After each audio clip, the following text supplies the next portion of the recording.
Hello everyone, I'm Lee Hogan and welcome to MXTV. I'm joined once again by Brandon Bell. Welcome Belly, just one more show to go after this one, it's getting close. Thanks, Hogue. It is. It's our second last show of the year. I tell you what, I say it every single week, but it is going to be a massive show, this one, isn't it? Absolutely, because in this show, once again, we head around the globe when we drop in with recent dad and one of the godfathers of FMX, Carey Hart. Keeping on the FMX theme, we do a bit of free riding and see what East Timor has on offer for a bunch of freestyle riders. And in our bike review, we test our first MX bike for the year when we put the Yamaha YZ250 through its paces.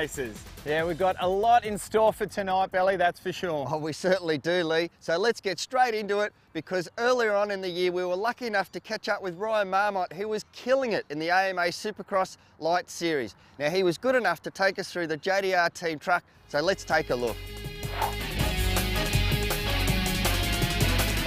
Hey guys, I'm going to take you for a tour through my truck, show you the inside and outside of this thing. Well, I guess this is the beauty of being sponsored by J-Star. They give us a ride to go check out the track and got this badass Tundra, so it's pretty cool.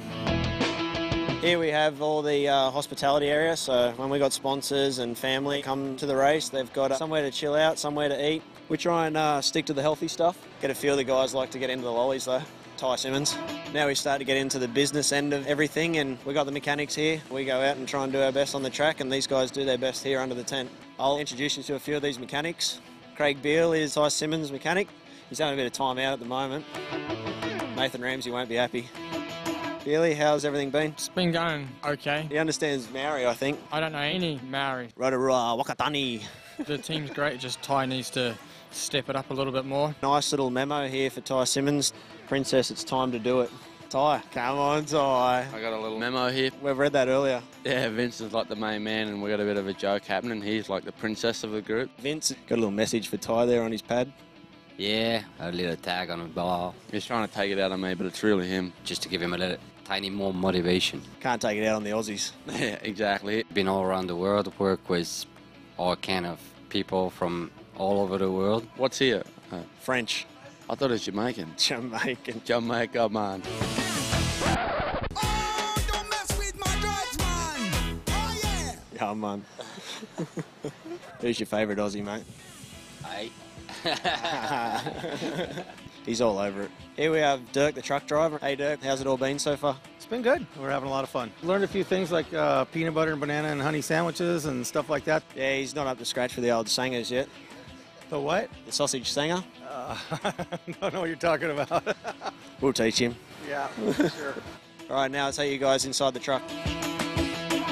Down the back of the truck is the kitchen, so it's down and out of the way of everything, and the mechanics can do their thing. We've all got lunch, breakfast, dinner, everything's here. The bread, it's full of sugar. I think it's the worst bread I've ever had in my life. American coffee's about as bad as their bread, I think. Terrible. The answer to everything is Starbucks. You know it's bad when Starbucks doesn't even last in Australia, does it? All right, this is where we run all our helmets and goggles, and we have guys that actually come here and they'll clean our helmets, prepare our goggles, so we have them all ready to go. Do all those little things that you're just not really thinking about in between races, and the guys come around and hook you up and do all that for you. We run our helmets and goggles here, so it's kind of easy for us to get in and out of the truck and not get in anyone's way.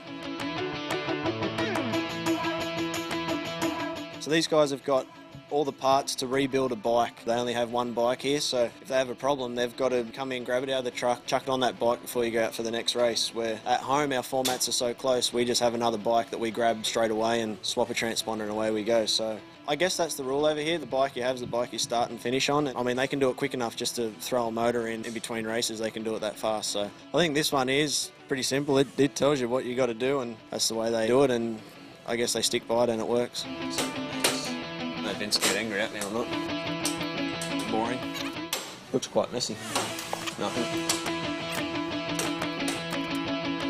There's one that looks kind of cool. Oh yeah, this one here looks pretty cool. Alright, let's see what we've got in this drawer here. So as I was saying earlier, these guys really know how to do it properly, and we got frames if a frame cracks or a guy has a big crash and bends the subframe, it's all here to grab straight away and get you back out there. I better put this back before I break something. Messing up their truck. We're jacking up your program? Can I talk to you? Oh, about what?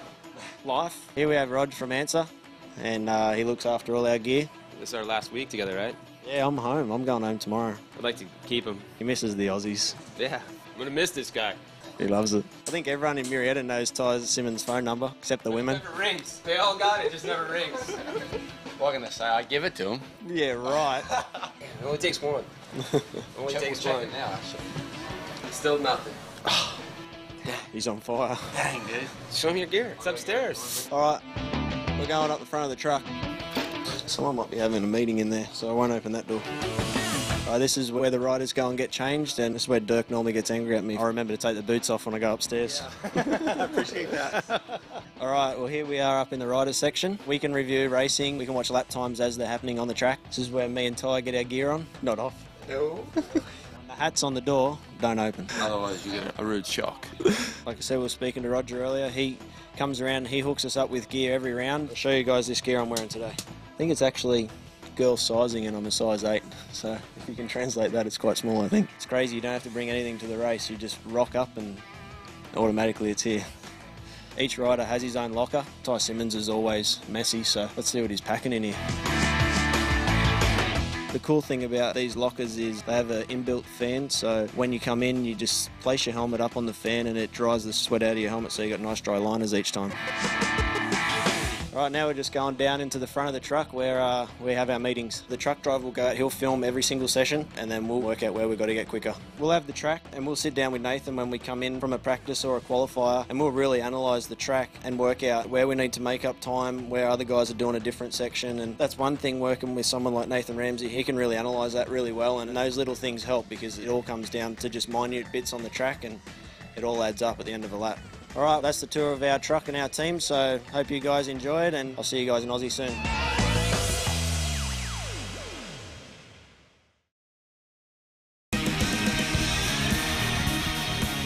Welcome back to MXTV. Well, it's time now for another one of Lee's rider tips. Let's see what he's got in store for us this week. In today's rider tip, we've got one specifically for you racers out there. We're going to take a look at mental preparation for race day and also give you a few little tips on how you can achieve your results you're after. And the first little introduction to mental preparation and staying positive has got so much to do with what you do during the week. If you put yourself in situations during the week with your training and your preparation so that on race day, when you line up on the start line and you have a little bit of a look along the line at your other competitors, you know that you've done the homework, you've done all the hard yards, it's going to put you in a very good position on race day. Next, we need to have a little bit of a chat about dealing with those nerves and a couple of things that you can do on race day. And one of the main things is a lot of people tend to listen to hyped up music to try and get them in the right frame of mind. But I think before you decide to do that, you need to identify what type of personality you are. If you're already a hyped up, little bit of a crazy person, the last thing you want to be doing is listening to that type of music just before you get out. You're likely to have a massive first turn crash, for example. If you're a little bit calm and you need that bit of a pep up, listen to some hyped up music. You get into that right frame of mind, nice and focused and ready for the drop of the gate. And while we're on the subject of nerves, it's important to remember that even the best of the best get nervous. And a lot of the time, the real top guys will use that nervous energy to the best of their advantage. So don't feel that just because you're getting a few butterflies going on, that you're a little bit out of the ordinary. Because if you don't get those nerves, you're not going to be ready to rock and roll for that first race. So you need to work with them rather than against them. Don't think there's anything wrong with getting that little bit nervous. Now next up, we're going to talk about dealing with adverse weather conditions and how you can have a slightly better attitude when you wake up on those mornings where it's cold, it's wet, it's windy, and you know you have to rock up to the race line and deal with these conditions. The only way to get good in the wet is to go practice in the wet. So when you wake up in the morning, you see it's raining during the middle of the week, it's time to go and practice, because if you can get your skills up in the wet, then come race morning when you wake up and it's raining and it's terrible conditions, you're going to all of a sudden have a much more positive attitude. And that's one of the biggest secrets in learning how to ride the mud and have a positive attitude on race day. And last but not least, we're going to talk about how you can turn a bad day into a good day. Now for me personally, it's an area that I first struggled with in my early years of turning professional when I was 17, 18, 19 years of age. getting some good results racing against some of the best riders in the country, but I'd find that if I had a crash in practice or maybe a bad first race, it always seemed to snowball into a bad day. And I know a lot of the young riders that are some of the best juniors in the country that I look after have similar problems, and I'm always getting asked by their parents, how can we fix this up? And for me personally, it was something that just changed overnight. And I realised that if something goes wrong and you come back into the pits, you dust yourself off, you might want to put a new set of gear on. For some of the factory riders, they might go and hop in the factory truck and have themselves a shower. You may want to go and have a walk around the track or a walk around the pits. Just spend a little bit of time by yourself and try to reset that mental frame of mind and start from scratch. And you'll find you'll be able to line back up on that start line again, dig deep and find from somewhere that little bit of extra concentration that'll get you right back on track again. Well, mate, a little bit different to your regular riding tips, but it's incredible how much success is really determined above the shoulders, isn't it? Absolutely. Well, it's at least half the battle, that's for sure. But not just in motocross, in any form of dirt biking, but particularly freestyle motocross, where you really need to be on your A game. Now, a rider that knows all about that is Carey Hart. He's gone from being one of the pioneers of FMX to now running a very successful race team, and we were lucky enough to catch up with him and have a bit of a chat about it.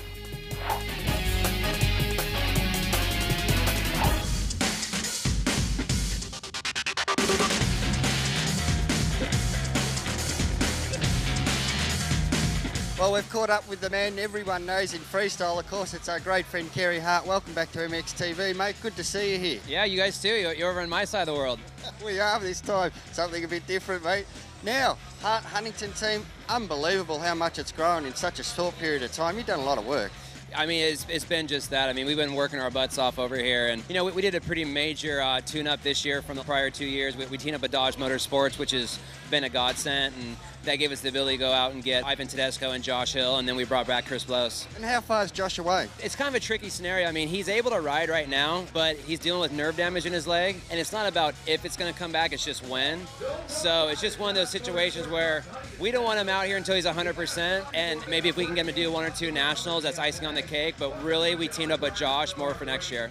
How much are you hands-on? Do you get into Tedesco if he comes back and you know he's running around, and you know that when they're just trail bike riding virtually at the end of the day? I'm definitely hands-on with the program, but with that said, I think we have a very special dynamic here. It's not about me beating up on anybody. I personally feel that doesn't really get you anywhere, and I think that the great thing about our program is I'm still a rider. I still ride, I still race for fun, and I know these guys are blowing sunshine on my butt, and it's not actually the race day, it's during the week.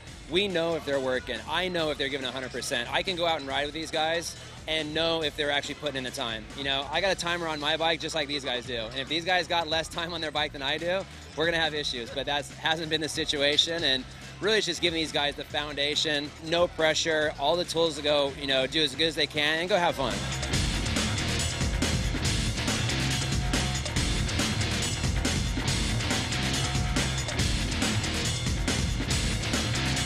Now, you've probably heard this a million times before, Carey. For somebody of your stature to come back and put back into the sport, how much do you love it? I mean, it's just that. I mean, I do love it. You know, it's unfortunate, and for whatever reason, you know, it's too bad when you see guys, you know, make a great living in the sport of motocross on any level, or any sport for that fact. And they come in, they make their money, and they kind of disappear. And you know, I was never, I never really succeeded as a supercross racer, but that's where always my roots were. And to be able to come back and not only have a team out here, but give jobs to all of our mechanics, our team managers, our racers, and, you know, actually get back to the sport. I mean, that's what it's all about. And how long is it going to go for, mate? You've been here for, as you said, I think your 3rd year now. You've got a 2-year deal with Dodge. What's happening after that? Well, actually, long term, we have a 6-year deal with Dodge, and we're in it for the long haul. I mean, I can't give you an exact number, but I don't plan on going away anytime soon, and definitely want to go try to win some championships, you know. And I always looked at our 3rd year as going to be our go year, and that's just what this year is. I mean, we got Tedesco out there, Blows is riding super solid, so no, we're just going to keep, you know, putting our nose to the stone and grind this thing out, and I want to win a championship. Yeah, it's been an absolute pleasure. Thanks very much, mate. Enjoy catching up with you every time we do get out here. Thanks, mate. Right on, all good. Yeah, thanks to Carey there. Now we're going to stay with the FMX team because next up we're going to go to East Timor, where we found out there's plenty to do if you want to go large.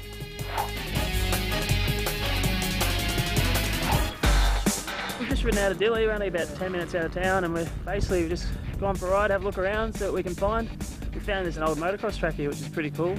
The soil's nice and loamy, and there's some really fun corners that we've been railing and having a good time. So let's go for a ride, see if we can find some tear up and have a bit of fun.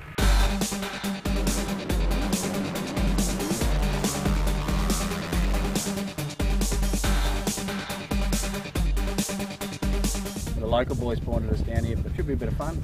Hopefully we can find a few more ridges and bits and pieces for these guys.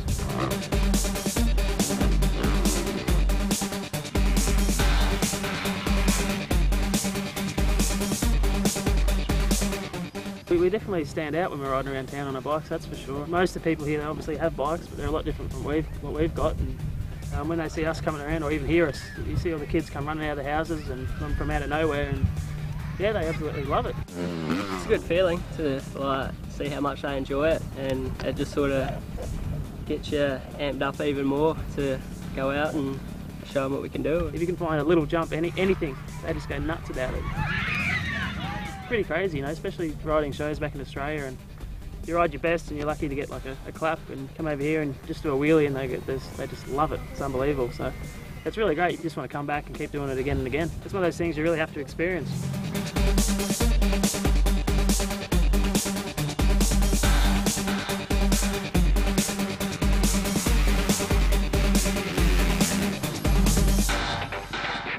"65 minutes from Darwin. What you can do over here and what you can do back in Australia is just amazing. You know, you can just go out and have a bit of fun. You can ride around the town, and all the locals seem to really appreciate what these guys are doing for them. So I'm just pretty rapt that I've actually become a part of it in a way, helping out with the guys.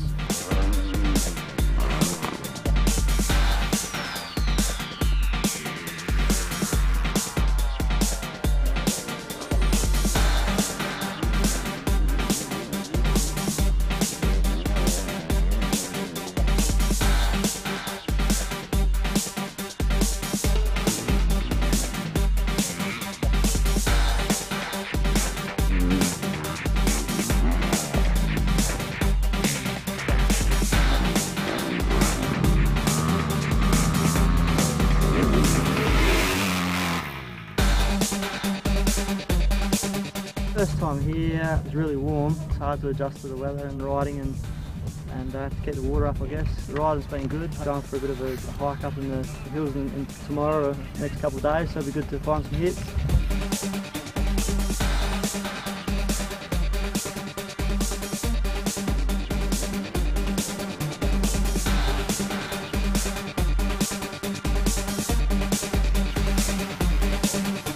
Bloody good days riding, apart from the heat, which not much you can do about, but all the people have been fantastic. We just stopped at the side of the road, asked some guy if we can ride there. He said fine. Next thing you know, they're coming out, lending us their shovels, bringing us water, and they're all loving it, you know.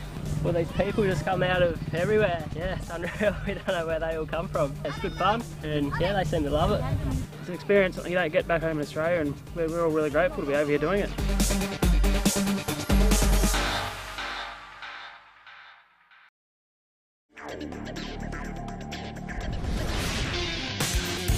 Are you sick of recharging your dirt bike battery? If so, then Motobat batteries are for you. Designed specifically for the Australian motorcycle market, high load stresses are placed on your battery during the ignition cycle. Many motorcycles have hardwired headlights, placing a lot of extra load on the battery. Motobat's internal innovative design has been manufactured to overcome this. Motobat has improved on the conventional design by packing as much lead into their batteries as possible. Put simply, the more lead you have, the more available power there is. Motobat's patented terminal design also has a shorter path for the current to flow from the plates to the terminal, resulting in solid cranking ability. Absorbed glass mat or AGM batteries are superior by design and have been used in the military and off-road applications for many years. Sulfated lead particles are also unable to float around in the battery and cause shortening between plates as the acid solution is absorbed into the glass mat. Also, AGM batteries have a much lower discharge rate than wet flooded types. The reason dirt bikes don't come out of the factory with AGM batteries is because they're not cheap to produce. A conventional battery will do the job if you're riding every day. The fact is, most of us don't. To get a battery that'll last, ask for Motobat at your local bike shop, or just check out the Birdman website. Yeah, good stuff there. And welcome back to MXTV. Well, we haven't had too many motocrossers in this year's bike reviews, but that's all about to change tonight, as Jamie and our guest reviewer, Lukey Lee, have a crack at the Yamaha YZ250. 2011 marks the 10th anniversary of the introduction of Yamaha's YZ250F, the first modern-day four-stroke 250 motocross bike. This year also marks the anniversary of Team Serco's successful involvement with the YZ250F in the Pro Lights class of the MX Nationals. Yamaha got it right from the start with the unique 5-valve head helping the engine produce class-leading power. The 2011 model features a newly developed twin-spar alloy frame that offers great balance and precision handling. The lightweight YZ250F uses a carby to produce a fuel-air mix which provides owner servicing and weight benefits, as well as producing the instant hit of power that quarter-litre riders crave. The YZ250F 2011 model are available while stocks last at participating Yamaha dealers, with 500 Yamaha dollars that may be spent in-store or taken off the purchase price of the bike. And for a competitive quote on your fire and theft insurance, contact QB Insurance, the motorcycle insurance specialist. Okay, let's see what Jamie and Luke think of the bike. First thing I noticed about this YZF 250 is it looks fantastic. When I first looked at the bike, I seen the black rims, so I thought that looks pretty nice. All the colours blended in really nice. You know, it starts off from a white front guard and then blends into a black back guard. The first thing I noticed when I hopped on the YZ250 was the wide foot pegs, something that is not very common on a standard out-of-the-box bike these days. It started easy, it was comfortable to ride. The front suspension, I found it to be extremely hard, a little bit too hard for the back, so it was a little bit unbalanced. Well, the suspension on the bike was definitely a bit hard for me because I'm only 60 kilograms, but I was lucky enough to get to ride on a bit of a supercross track today, so the suspension worked really nice on the supercross track. I'm only a short person. I actually felt really comfortable on the bike. It felt like I could turn a lot easier and move around on the bike a lot better, and the bars are really low, so I felt like I'm a bit higher on the bike and get a bit more height out of it. When I did stand up, I felt the bike was very short from front to back. When I did stand up, I was way over the front, a little bit too far from my normal comfortable riding position. The rest of the bike felt great, good package, turn well, powering through the berms, getting ready for the jumps, all felt great. You know, it had really strong brakes. Well, I currently race a 250 at the moment, and this 250 went really nice. Like, it started off really smooth through the power, and then it kind of revved out just a little bit as you needed it to rev, and had a little bit of a flat spot. It's a typical 250. This one's a fairly strong engine, but it did drop off. It keeps making noise, but it doesn't seem to be pulling my body up the hill anymore. We did find out the track we're riding at, it's very wet, very slippery, and it did make conditions a little bit difficult for the Yamaha in comparison to all the other bikes that we've done. So it was a little bit unfair, but it handled it pretty well. Well, my opinion after riding the bike, I pretty much reckon it'll suit everyone from C graders to your top pro national riders. It's pretty much good for everyone that can ride, really. Of course, Yamaha is a well-known brand. You know, they've been around a long time. You know it's almost bulletproof. Just a few modifications and you'd be, you know, no problems entering the Australian titles.